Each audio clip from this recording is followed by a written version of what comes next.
ہم وہی کہیں گے جو ہمارا دین ہم کو بتاتا ہے، عمل کرو تو تمہارا بھلا ہے۔ بسم اللہ الرحمن الرحیم۔ درود پاک پڑھنے اللہم صلی علی سیدنا شفیعنا نبینا مولانا محمد مبارک وسلم۔ صلاۃ و سلام علیک سیدی یا رسول اللہ صلی اللہ تعالی علیہ وسلم۔ بسم اللہ الرحمن الرحیم۔ وما انفقتم من نفقۃ او نذرتم من نذر فإن اللہ یعلمہ وما للظالمین من انصار۔ اور تم جو خرچ کرو یا منت مانو، اللہ تبارک و تعالی کو اس کی خبر ہے، اور ظالموں کا کوئی مددگار نہیں۔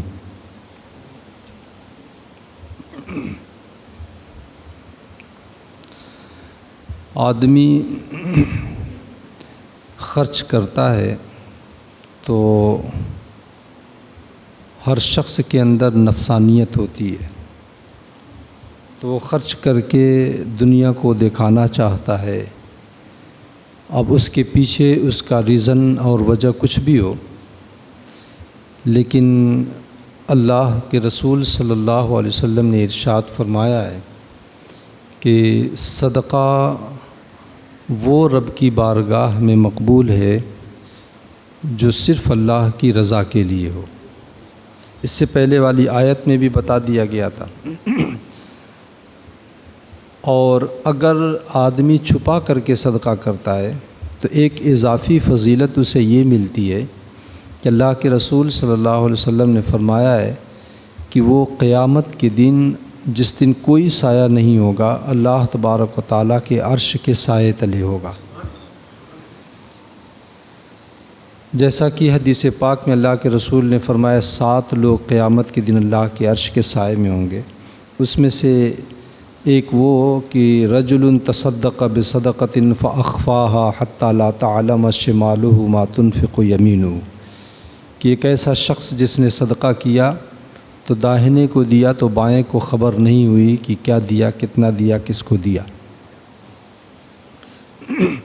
تو اللہ رب العزت یہاں فرما رہا ہے وما انفقتم من نفقہ، تم جو بھی خرچ کرو، چاہے وہ صدقہ واجبہ ہو یا صدقہ نافلہ ہو، تھوڑا ہو یا زیادہ ہو، حرام ہو حلال ہو، جو بھی تم صدقہ کرتے ہو، اور نذرتم من نذر، یا جو بھی نذر تم مانتے ہو۔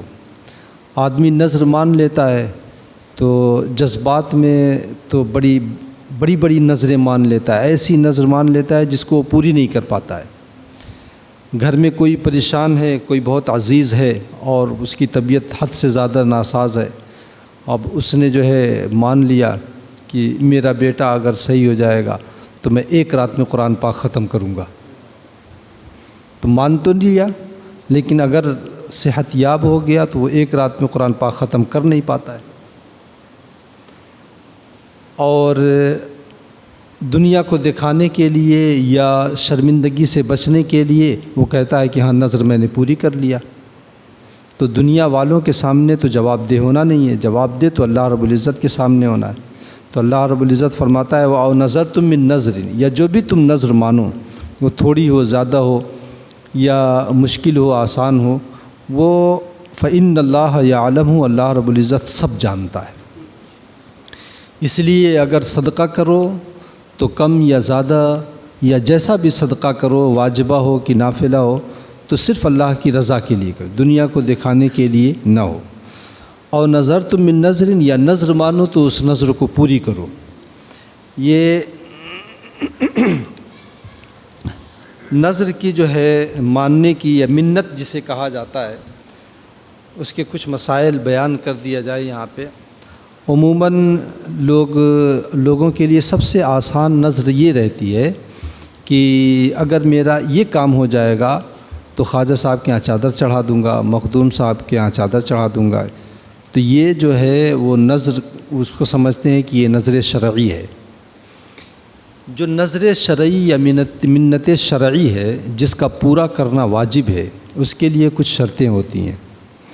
یہ جو بزرگوں کی مزارات کے اوپر نذر مان لی جاتی ہے کہ میں چادر چڑھا دوں گا، یا جو ہے اور اس طرح کی باتیں، تو یہ نظر شرعی نہیں ہے، اس کا پورا کرنا واجب نہیں ہے۔ یہ ایک طرح کا عہد و پیمان ہے، ایک وعدہ ہوا۔ جس طریقے سے وعدہ خلافی بری ہے، اسی طریقے سے یہ وعدہ خلافی نہیں ہونی چاہیے۔ اگر مان لیا ہے تو اسے پوری کر دے۔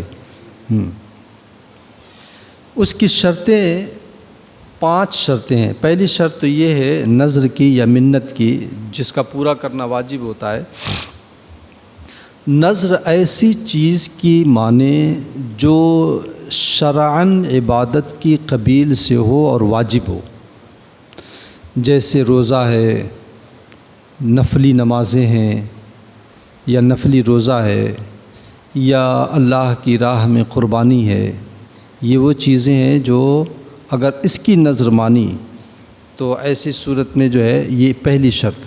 دوسری شرط یہ ہے کہ جس عبادت کی وہ نظر مان رہا ہے وہ عبادت مقصود بالذات ہو، کسی دوسری عبادت کا وسیلہ اور ذریعہ نہ ہو۔ جیسے نماز ایک عبادت ہے جو مقصود بالذات ہے، اس نماز کے لیے وضو شرط ہے، تو وضو بھی عبادت ہے، وضو بھی عبادت ہے، لیکن یہ وضو بالذات مقصود نہیں ہے۔ مقصود اس سے یہ ہے کہ اللہ رب العزت کی بارگاہ میں ہم سجدہ کریں، ہم نماز پڑھیں، تو یہ وضو اور غسل جو ہے نماز کے لیے وسیلہ اور ذریعہ ہے۔ اس لیے کوئی یہ نظر مانے اگر میرا فلاں کام ہو جائے گا، میری تجارت چل پڑے گی تو وضو کر لوں گا، تو یہ نظر شرعی نہیں ہوگی۔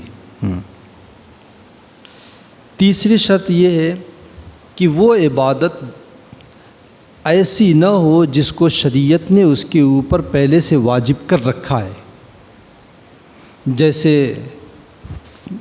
رمضان کے روزے،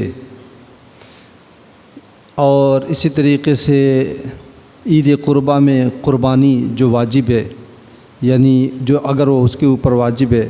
اسی طریقے سے جو ہے ظہر کی نماز، عصر کی نماز، مغرب کی یہ نمازیں تو اس کے اوپر واجب ہیں ہی، یہ تو اسے ادا کرنا ہی کرنا ہے، کسی بھی صورت میں اسے ادا کرنا ہی کرنا ہے۔ تو اگر کر لے کہ میرا یہ کام ہو جائے گا تو ظہر کی نماز پڑھ لوں گا، تو یہ نظر شرعی نہیں ہوگی، اسے تو پڑھنا ہی پڑھنا ہے، چاہے کام ہو چاہے نہ ہو۔ چوتھی شرط یہ ہے کہ وہ بذات ہی گناہ کی بات نہ ہو، جس چیز کی نظر مانی ہے وہ گناہ کی بات نہ ہو، کسی اور وجہ سے اگر اس میں گناہ ہو رہا ہے تو اس سے فرق نہیں پڑتا ہے، نظر صحیح ہو جائے گی۔ مثلا بذات ہی گناہ نہ ہو، مثال کے طور پر اس نے نظر مان لیا کہ اگر میرا یہ کام ہو جائے گا یا میرا بیٹا صحیح ہو جائے گا تو میں جو ہے ڈی جے بجواؤں گا، ناچ نچواؤں گا، تو یہ چیزیں حرام ہیں، تو یہ نظر نہیں ہوگی۔ دوسری یہ کہ بذاتی ہی گناہ ہے یہ، اور دوسرا بذاتی ہی گناہ نہ ہو، کسی اور وجہ سے وہ گناہ ہو گیا۔ مثلا روزہ رکھنا گناہ نہیں ہے، ایک عبادت کا کام ہے، لیکن نظر کسی نے مان لیا کہ اگر میرا یہ کام ہو گیا تو میں عید کے دن روزہ رکھوں گا،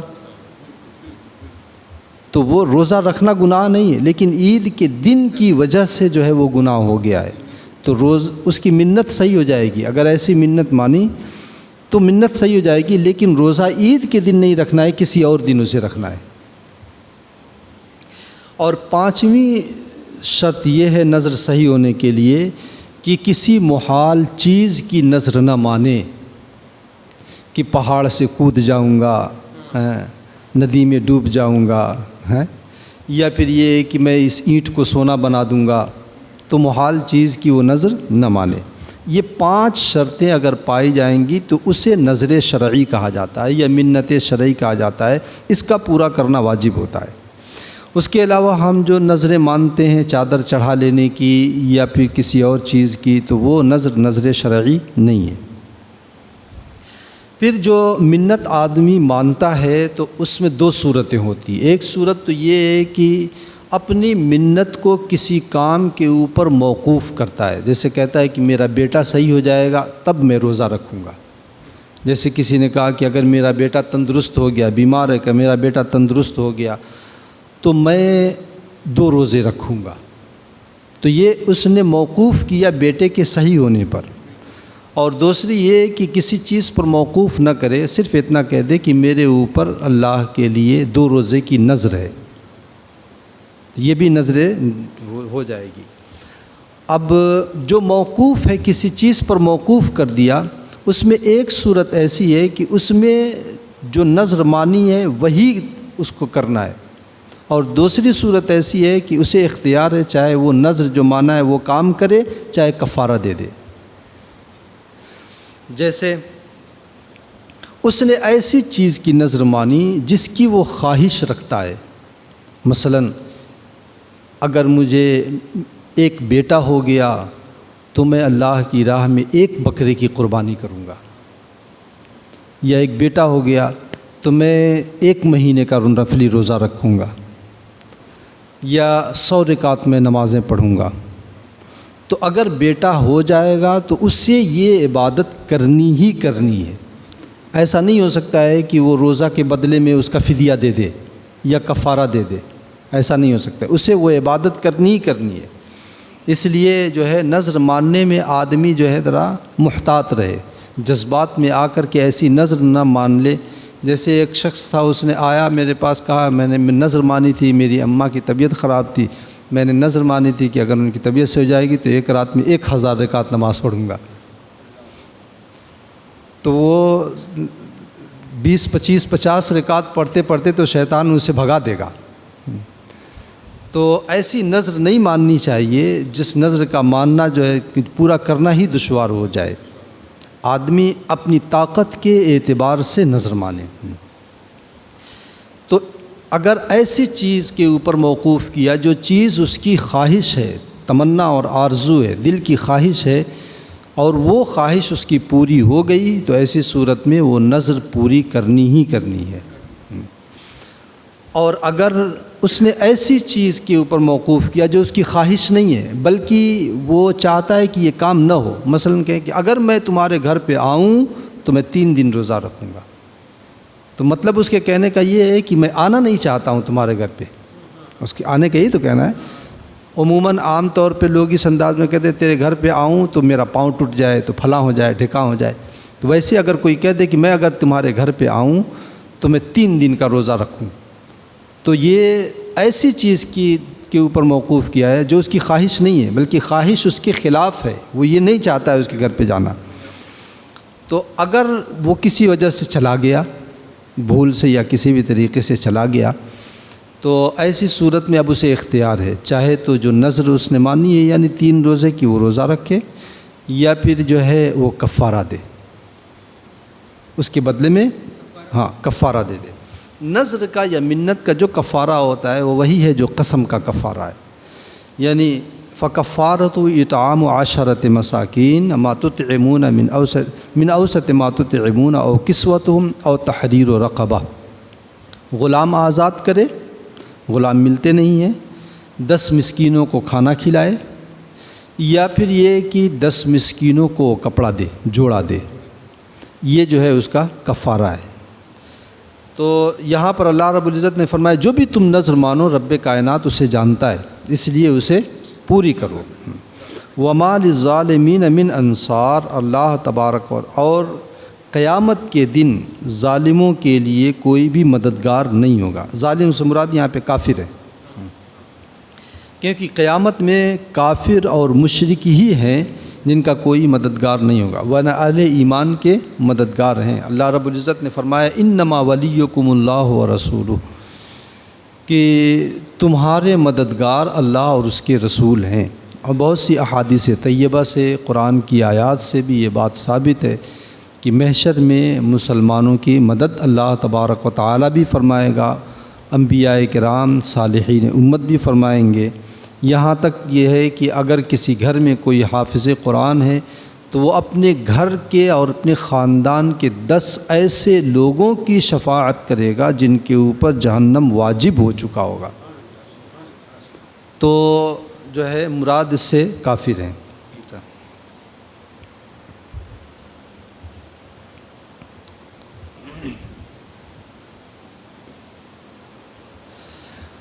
حرام چیز کی نظر ماننا جائز نہیں ہے، کوئی بھی حرام کام ہو اس چیز کی نظر ماننا جائز نہیں ہے۔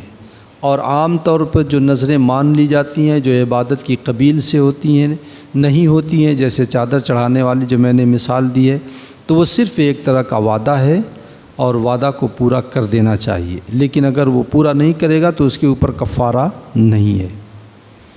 اللہ تعالی ہمیں اور آپ کو اس پر عمل کی توفیق عطا فرمائے۔ اللہم صلی علی سیدنا شفیعنا نبینا مولانا محمد مبارک وسلم، صلاۃ و سلاما علیک سیدی یا رسول اللہ صلی اللہ علیہ وسلم۔ اللہم ربنا تقبل منا انک انت السمیع العلیم وتب علینا انک انت التواب الرحیم، وصلی اللہ تعالی علی خیر خلقہ ونور عرشہ وقاسم رزقہ محمد وعلی آلہ واصحابہ اجمعین برحمتک یا ارحم الراحمین۔